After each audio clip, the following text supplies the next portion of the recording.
Bonjour, Jérémy Herman, ancien directeur e-commerce et marketing omnicanal chez Nespresso France.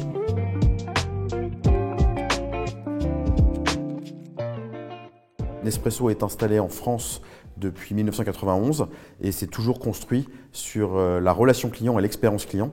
C'est véritablement dans l'ADN de l'ensemble des collaborateurs d'avoir cette proximité, ce conseil, cette relation avec l'ensemble des clients qui consomment du café Nespresso. Suite à des choix structurels et financiers qui ont été faits quelques années avant le Covid, fort du constat que depuis des années, Nespresso gagnait systématiquement les prix de la relation client et était reconnu globalement comme une des meilleures entreprises de la relation client et de l'expérience client. Nespresso a eu besoin de désinvestir d'abord légèrement pour d'autres programmes ou d'autres lancements produits, en pensant peut-être de manière un peu trop assurée que cette capacité à gérer, communiquer, faire le lien avec nos clients était dans un ADN suffisamment ancré. Nous nous sommes rendus compte que justement ces habitudes chez nos collaborateurs avaient tendance malgré tout à se dissiper et à disparaître, et on s'en est rendu compte définitivement au début de la crise sanitaire, puisqu'effectivement, comme beaucoup d'entreprises, on a dû fermer nos boutiques, on a eu un nombre d'appels et de contacts sur les réseaux sociaux qui était extrêmement important, et on s'est rendu compte que finalement ce désistement un petit peu sur la partie relation client faisait qu'on n'avait plus du tout le même niveau de qualité, le même niveau de réponse, le même niveau d'engagement qui était attendu de la part de nos équipes et qui était attendu pour une marque comme la nôtre.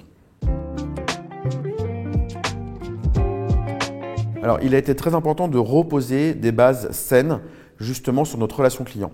Pour avoir une base saine de relation client, il est important que l'ensemble des collaborateurs ait une image complète des parcours de la relation client. C'est ce qu'on peut appeler un tracker de l'expérience client.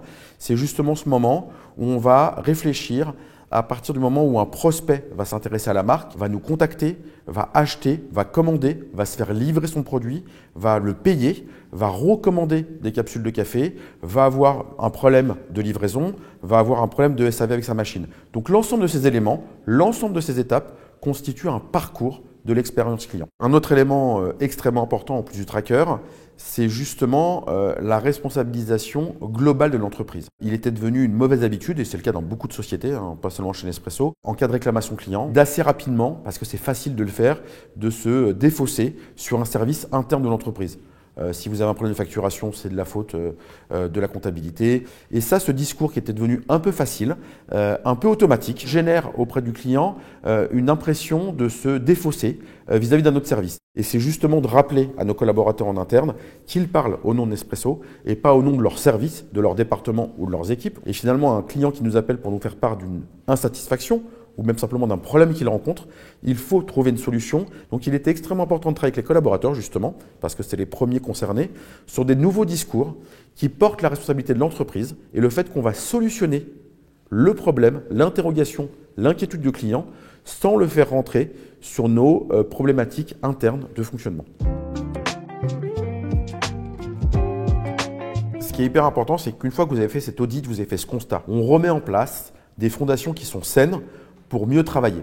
Maintenant, ensuite, il faut le suivre dans le temps. Il était extrêmement important de mettre en place des équipes pour justement accompagner sur le long terme l'ensemble des directions afin de ne pas retomber dans des travers et d'améliorer aussi perpétuellement les services, le discours, tout ce qu'on peut faire pour justement communiquer avec nos clients. Le seul moyen de pouvoir être capable de parler clients, c'est écouter les clients, parce que c'est là où va se trouver justement tous les chantiers d'amélioration continue qu'on devra mettre en place pour justement continuer à proposer et offrir une expérience client qui soit de qualité. Lire l'insatisfaction, la mesurer, la catégoriser, la suivre et l'améliorer, finalement, c'est ce qui est le plus important à faire au quotidien. Si je devais résumer, effectivement, donc déjà il y a le constat, il faut être capable, et ça c'est extrêmement important dans un premier temps, d'avoir conscience de la situation.